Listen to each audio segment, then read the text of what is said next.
Hello everyone. आज के इस वीडियो में हम पढ़ने जा रहे हैं आइसो कोस्ट लाइन के बारे में। सम लागत रेखा श्रम और पूंजी के उन विभिन्न संयोगों को दर्शाती है जिन्हें एक उद्यमी दी हुई कुल लागत और साधन की दी हुई कीमतों पर बाजार से खरीद सकते हैं। अब हम रेखा चित्र के रूप में सम लागत रेखा को पढ़ने जा रहे हैं। उपर्युक्त रेखा चित्र में ए बी सम लागत रेखा है। अतः सम लागत रेखा का समीकरण और ढाल निम्नानुसार होगा।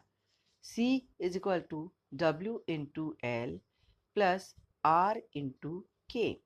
C मीन्स कोस्ट यानी लागत। लागत किसके बराबर होती है? लागत बराबर श्रम को दी जाने वाली मजदूरियों से हम गुणा कर लेते हैं, यानी श्रम की इकाइयों को उन्हें दी जाने वाली मजदूरी से गुणा किया जाता है और पूंजी की इकाइयों को दिए जाने वाले ब्याज से गुणा करके इन दोनों को आपस में जोड़ दिया जाता है। अर्थात एक उद्यमी की लागतें हैं मजदूरी और ब्याज, इन दोनों को जोड़ने से सी प्राप्त हो जाएगा। R into K is equal to C minus W into L. K is equal to C upon R minus W upon R into L.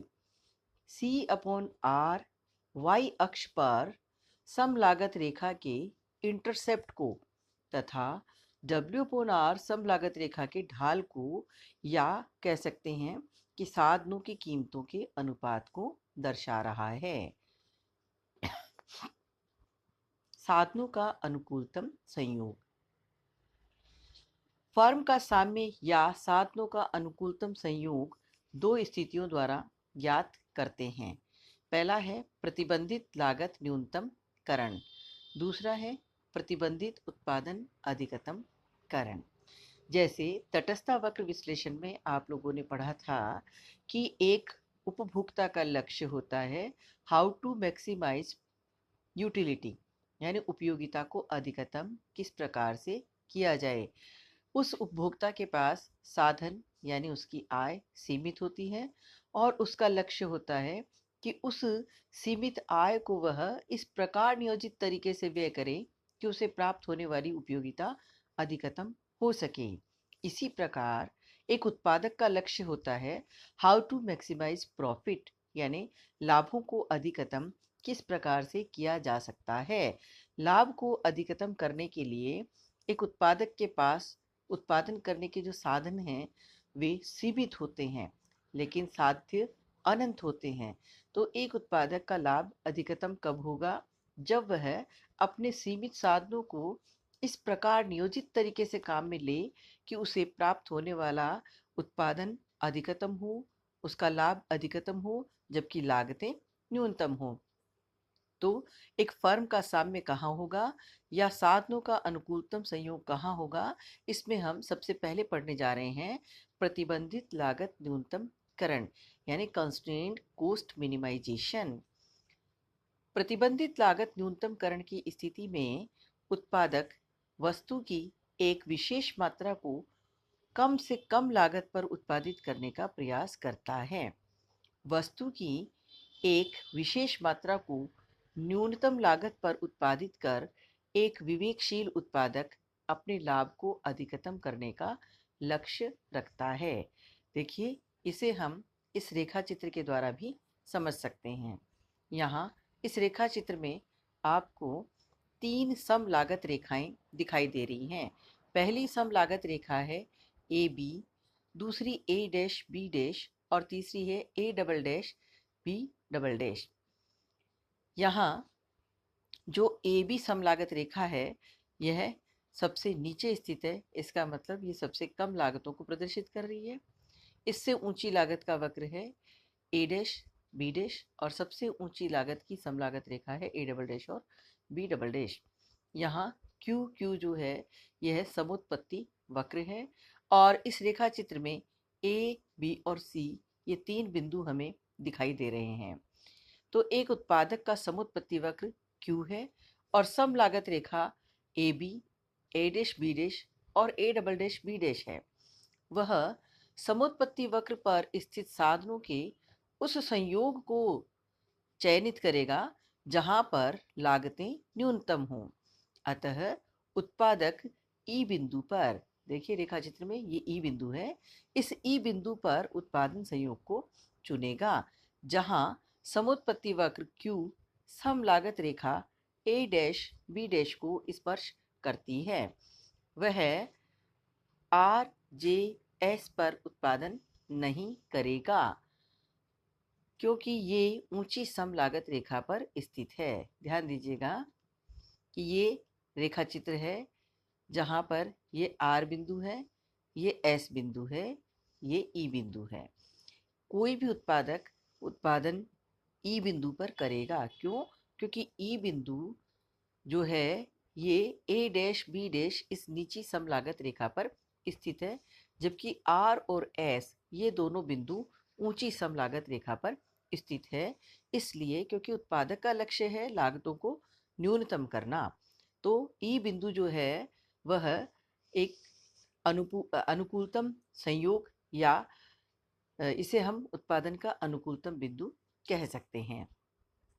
इस ई बिंदु पर समुत्पत्ति वक्र Q सम लागत रेखा A डैश B डैश को स्पर्श करता है। वह R और S पर उत्पादन यहाँ नहीं होगा क्योंकि ये ऊंची सम लागत रेखा पर है। ई बिंदु पर तकनीकी प्रतिस्थापन की सीमांत दर श्रम और पूंजी की कीमतों के अनुपात के बराबर है। इसलिए संतुलन बिंदु पर MRTSL के is equal to W/R। W यहाँ श्रम की मजदूरी है और R जो है वह पूंजी की कीमत यानी ब्याज को प्रदर्शित कर रहा है। MRTSLK का मतलब होता है marginal rate of technical substitution L for K। यहाँ MRTSLK is equal to MPL/MK is equal to W/R।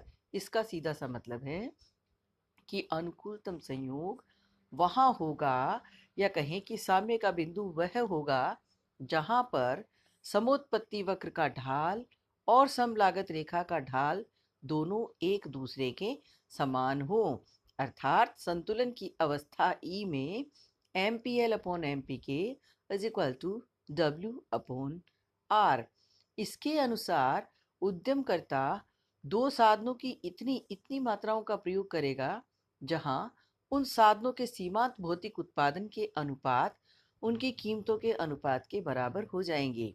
अतः उत्पादक द्वारा वस्तु की एक दी हुई मात्रा को न्यूनतम लागत पर उत्पादित करने के लिए साधनों की तकनीकी प्रतिस्थापन की सीमांत दर उनकी कीमतों के अनुपात के बराबर करनी होती है। तो ये था प्रतिबंधित लागत न्यूनतमकरण के द्वारा साम्य की स्थिति। अब हम पढ़ेंगे प्रतिबंधित उत्पादन अधिकतमकरण। यहाँ कुल व्यय की एक निश्चित मात्रा तथा साधनों की कीमतें दी हुई होने पर एक विवेकशील उत्पादक जो है वह वस्तु के उत्पादन को अधिकतम करने की चेष्टा करता है। अर्थात यहाँ लक्ष्य ये होता है कि जो व्यय एक उत्पादक कर रहा है उस व्यय के माध्यम से उसे प्राप्त होने वाले उत्पत्ति की मात्रा अधिकतम हो जाए। यहाँ आपको ये AB समलागत रेखा दिखाई दे रही है। Q1, Q2 और Q3 ये तीन समुत्पत्ति वक्र आपके सामने यहाँ इस रेखा चित्र में दिखाई दे रहे हैं।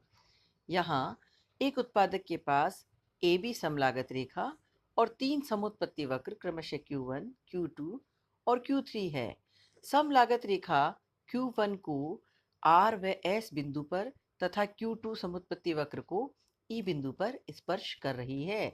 ध्यान दीजिए रेखा चित्र में ये R और ये S बिंदु है और ये E बिंदु है।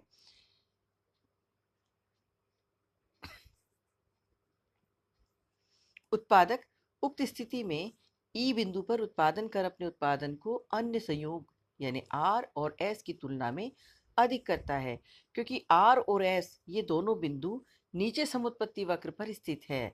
अतएव साधनों के चयन की दृष्टि से संतुलन की स्थिति में साधनों की कीमतों के अनुपात अर्थात W/R तकनीकी प्रतिस्थापन की सीमांत दर MRTSLK के बराबर होगा।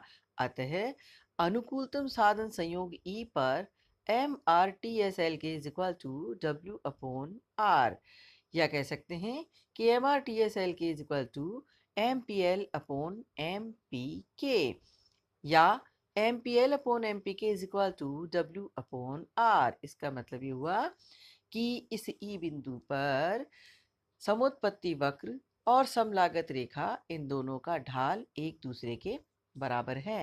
अतः हम इस निष्कर्ष पर पहुंचते हैं कि दिए हुए कुल व्यय से वस्तु उत्पादन अधिकतम करना तथा वस्तु उत्पादन की दी हुई मात्रा पर लागत न्यूनतम करने पर हम उत्पादक के संतुलन की समान शर्त प्राप्त करते हैं।